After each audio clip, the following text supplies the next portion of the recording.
नमस्कार दोस्तों, मैं अंकुर उपाध्याय स्वागत करता हूं आप सभी का आपके अपने YouTube channel share market analysis में। यहां आप सभी के साथ डिस्कस करने वाला हूं अदानी पावर के स्टॉक के बारे में। कल कंपनी के रिजल्ट्स आए और मैंने वीडियो भी बनाई थी आप सभी के लिए। रिजल्ट्स को समझने में काफी लोगों को प्रॉब्लम हो रही है। जैसा कि मैंने वीडियो में भी क्लियरली मेंशन करा था, जो हेडलाइंस बनेंगी ना अदानी ग्रुप के अदानी पावर के रिजल्ट्स को लेकर, वो ये बनेंगी मल्टीफोल्ड प्रॉफिट हो गया है, यानी कि प्रॉफिट काफी टाइम्स बढ़कर आया है। क्योंकि आप ईयर ऑन ईयर बेसिस पे देखोगे तो वो 9 करोड़ का प्रॉफिट आपको 2700-2800 करोड़ का होता हुआ दिख रहा है। लेकिन मैंने आपके साथ डिटेल में सारी चीजें डिस्कस करी, बट उसके बावजूद भी लोगों के कमेंट्स हैं एक बार दोबारा से समझाने के लिए, तो मैं दोबारा से समझाता हूं। देखिए, आप एक मिनट के लिए ना भूल जाओ कि अदानी पावर के बारे में हम बात कर रहे हैं। मैं आपके साथ जो चीजें शेयर कर रहा हूं वो ध्यान से समझिएगा। पहले मैं एक बार अदानी पावर को ओपन कर लूं BSE पे, सो दैट मैं आपके साथ चीजें शेयर कर पाऊं। स्टॉक का प्राइस 543 के लेवल्स पे क्लोजिंग देता हुआ दिखाए। अब 2 मिनट के लिए ना आप बस ये भूल जाओ कि हम अदानी पावर के बारे में बात कर रहे हैं। जब हम एक नॉर्मल कंपनी के रिजल्ट्स देखते हैं तो उसमें 3-4 चीजें होती हैं इंपॉर्टेंट। टॉप लाइन जिसे हम कहते हैं सेल रेवेन्यू, कि भैया मैंने माल कितना बेचा, ठीक है। दूसरी चीज आती है एक्सपेंसेस, मेरे को माल बेचने के लिए खर्चा कितना लगा, मेरी कंपनी के क्या क्या खर्चे हैं वो सारे खर्चे। तो ये सिंपल हो गया, सेल में से खर्चे जाएंगे, एक नंबर निकल के आएगा, ठीक है। फिर हमारा कामकाजी मुनाफा आता है, वो नंबर कामकाजी मुनाफा हो जाता है एक तरीके से। फिर उसको हम कन्वर्ट कर दें अगर मार्जिन यानी परसेंटेज में, तो वो हो जाता है कामकाजी मार्जिन, एबिटा मार्जिन कह लीजिए, ऑपरेटिंग प्रॉफिट मार्जिन कह लीजिए।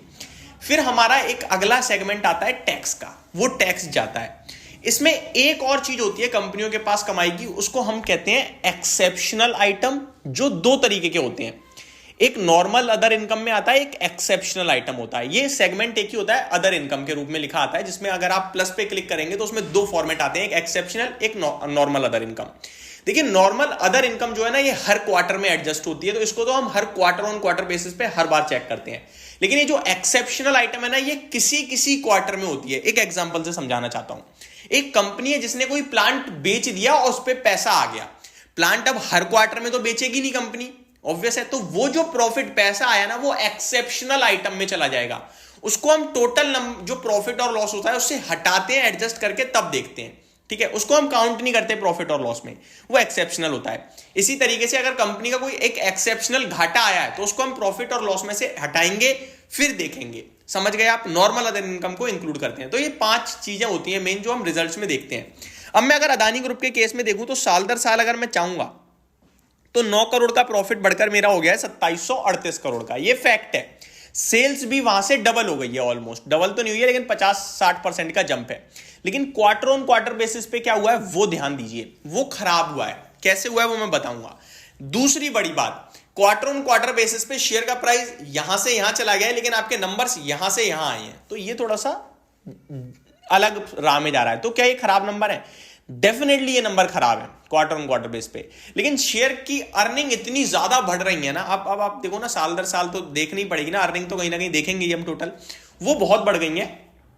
और अगर हम उसको 10 के मल्टीपल्स भी देंगे ना, जो कि अभी मिल रहा है, 600 रुपए का भाव निकल के आ रहा है, तो वैल्यूएशन कंफर्ट मिल रहा है। हालांकि क्वार्टर ऑन क्वार्टर नंबर अच्छे नहीं है। तो मैं दोनों तरफ की बात कर रहा हूं, ये आप सही समझ रहे हो। मैं कहना क्या चाहता हूं, मैं खुद जो बोलना चाहता हूं वो डायरेक्टली बोलूं तो अगर निवेशक हो बने रहो।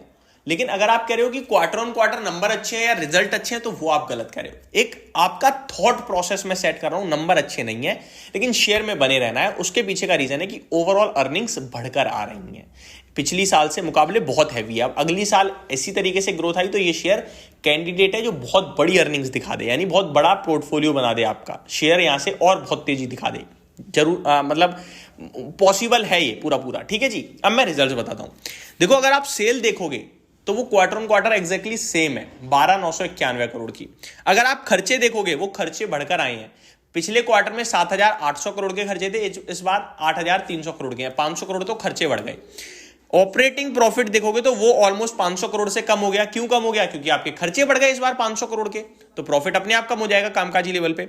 मार्जिन पिछले क्वार्टर में 40% के थे, इस बार 36% के हैं, तो मार्जिन भी घट गए आपके। तो प्रॉफिट, आप एक तो आपके खर्चे बढ़ रहे हैं, ऊपर से आपके मार्जिन कम हो रहे हैं, तो वो प्रॉफिट पे इंपैक्ट आएगा डायरेक्टली। तो वो प्रॉफिट पे इंपैक्ट आ गया है, ठीक है जी। इसी के चलते अगर आप एक और नीचे पैरामीटर देखोगे अदर इनकम में, लास्ट क्वार्टर 1950 करोड़ की अदर इनकम थी, इस क्वार्टर में केवल 365 करोड़ की अदर इनकम आई है। तो ये 1600 करोड़ का गैप आ गया, 500 करोड़ का एक्सपेंसेस, 1600 500 2100 करोड़ तो डायरेक्ट है, जो प्रॉफिट कम आएगा ही आएगा लास्ट क्वार्टर से, ठीक है। अब मैं एग्जैक्टली देखूं तो 6600 करोड़ का मुनाफा 2700 करोड़ पे आया है, तो ये 3500 करोड़ से भी ज्यादा का कम आया है। 2100 करोड़ तो मैंने एडजस्ट करवा दिया आपको, एक्सपेंसेस और अदर इनकम को हटा दिया जाए तो। वहीं आप देखो जो टैक्स है, लास्ट क्वार्टर 26% टैक्स कम गया था, माइनस था, और इस बार 15% गया है, तो वो एडजस्ट हो गया है। तो ये पूरे के पूरे नंबर्स थे जो मैंने आप सभी के साथ डिटेल में शेयर करे। होप आपको सारी जानकारी समझ में आई होगी और रिजल्ट्स को लेकर कुछ क्लैरिफिकेशन भी मिला होगा। Thank you so much for watching this video. Have a great day guys.